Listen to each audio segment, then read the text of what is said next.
The government says autism is showing up in children more than before. 1 in 50 school children has a form of autism. Asthma rates rising dramatically over the past decade. More than 1 in 7 children in the U.S. receiving a diagnosis of ADHD. Numbers from the CDC have steadily increased in the past decade. In the last 30 years, obesity rates for kids have tripled. Frightening to parents to hear those dramatic numbers. It may reduce the life expectancy of this generation of children and diminish their quality of life. Our kids are sick. They're screaming out. They want help. He still didn't have a single word. He was drooling. He was rubbing his head against the carpet. He was pushing himself into walls. His eyes swelled shut. He was covered with hives from head to foot. Probably around 14, 15 months, all that language disappeared.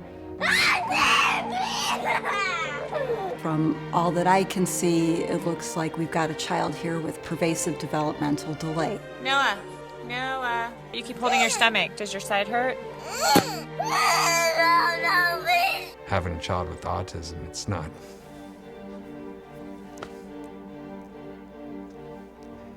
what you envision. Unfortunately today, too many of our children, by analogy, function as canaries in the coal mine. They are teaching us that something is deeply out of order, deeply imbalanced, deeply in need of understanding, and largely lacking in therapy. I think the first step to transforming this problem is to understand it. And we have not done a great job at that in healthcare. We know that when our bodies are hit with toxins, it interferes with our biochemistry. They are not prepared for handling the 85,000 toxic chemicals on the market. Whatever is lacking of essential nutrients that the body cannot make is going to control that whole system of cellular biology. The brain is a physical organ of the body, and its health depends on the health of the cells. And when we address the body problems, the brain problems start to resolve. What's wrong? Most of the pediatricians I went to see basically told me there was no chance for recovery. Your son was just born with this, and it would be best for you and your husband to just accept your new normal. I knew Ben was going to get better the day I got the diagnosis. He's not going to get better. No, I'm not really hearing that. When you tell a person that there's no hope, that their child will always be this way, that there's nothing you can do about it, that's not science. That's a misuse of statistics. The doctors said, no, your boy will have autism for a very long time, but my mother didn't give up. She kept on thinking of ways to try and get rid of autism. There's an abundance of intriguing individual cases, or what we call anecdotes. They cry out to be better studied and documented. So to think that just a few short years ago, he had to be in a room with an air purifier plugged in to his nebulizer, flash forward to now, and he loves to hike and he loves to be outside. He couldn't do that a couple years ago. People say kids can't recover. Well, they do recover. I've seen it. I've seen kids recover from autism, from ADHD, from Tourette's. I've seen it. I feel like his true personality is coming through again. He has so many friends. He's got more best friends than I can count.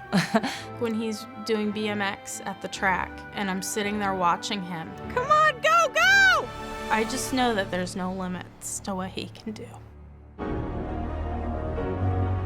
If we do the science deeply, we will be able to document in ways that cannot be dismissed what many of us think we've been observing anecdotally, which is the improvements in these children. This is one of the most important public health and scientific issues. We need to figure out how these people get better and reverse engineer it so we can do it for everyone.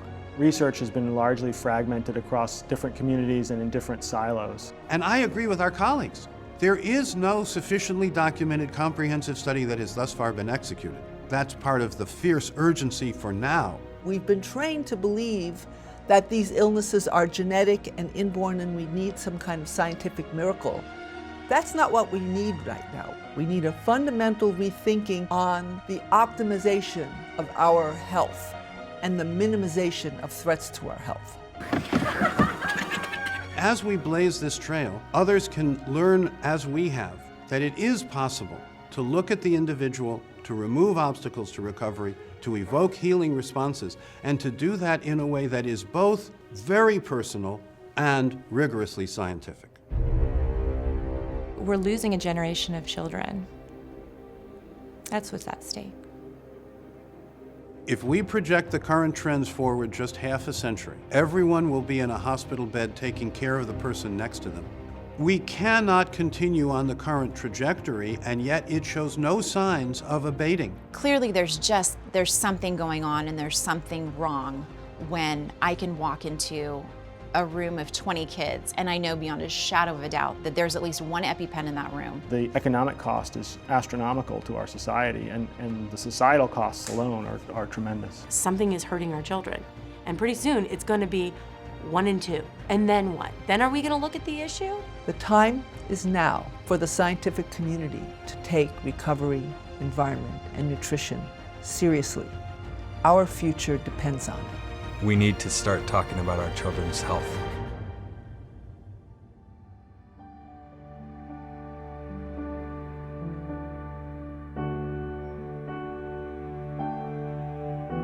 The first day that I dropped him off and I picked him up and I put him in the car and I was like, "Did you have a great day at school?" He's like, "Oh, I had a great day at school." And I was like, "I am so proud of you, Connor." And from the back seat I hear, "Oh, I'm so proud of you too, Mom."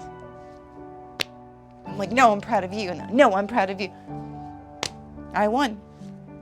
And I'm here. The reason why I'm doing this is I'm here to tell other parents, like, you can win too.